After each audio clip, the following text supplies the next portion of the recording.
With Russia at war in Ukraine and increasing aggression in the Indo-Pacific from China, whoever takes over the White House will need a clear foreign policy agenda.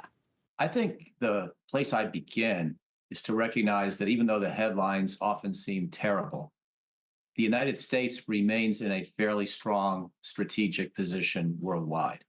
We're not fighting any other great powers. We have the strongest system of alliances in history.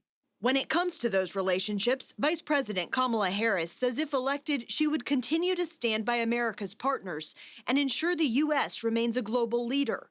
She accuses her opponent of taking a more isolationist approach. Just imagine Donald Trump with no guardrails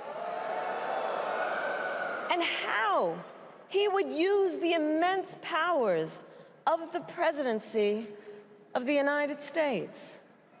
Not to improve your life, not to strengthen our national security, but to serve the only client he has ever had, himself.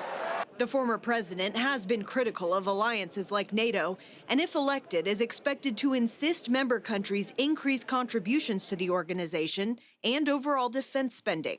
As president, he significantly increased the Pentagon's budget and made China and Russia his national security priorities.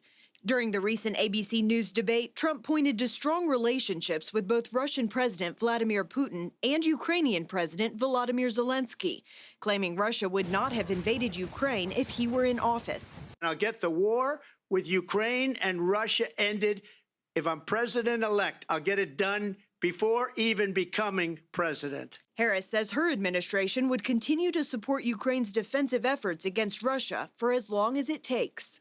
Otherwise, Putin would be sitting in Kyiv with his eyes on the rest of Europe, starting with Poland.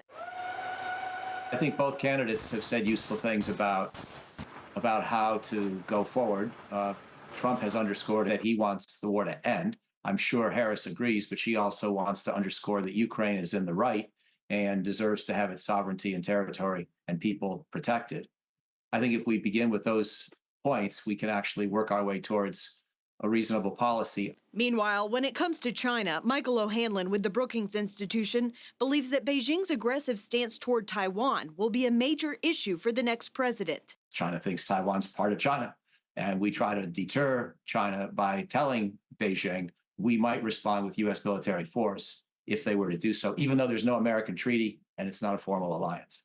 That's a delicate line to walk, and it requires sophistication. And both Harris and Trump are either one would have to learn, I think, how to handle that well. O'Hanlon tells CBN News he'd also like to hear more from both candidates regarding both North Korea and Iran, and encourages each to have a broad priority list when it comes to foreign policy. I come back to a framing that General Joseph Dunford employed when he was the chairman of the Joint Chiefs of Staff from 2015 to 2019. And he used to talk about 4+1, Russia, China, North Korea, Iran, and terrorism/extremism/crime. And I think if we prepare against all five of those threats, we're probably doing about as well as we can by way of vigilance. One last issue that combines key foreign and domestic policy is border security. That's a major topic for Trump, who says he would bring back border policies he had in place while also implementing large-scale deportations. Harris says she would work to bring back President Biden's bipartisan border security bill and focus on more comprehensive immigration reform. Caitlin Burke, CBN News, Washington.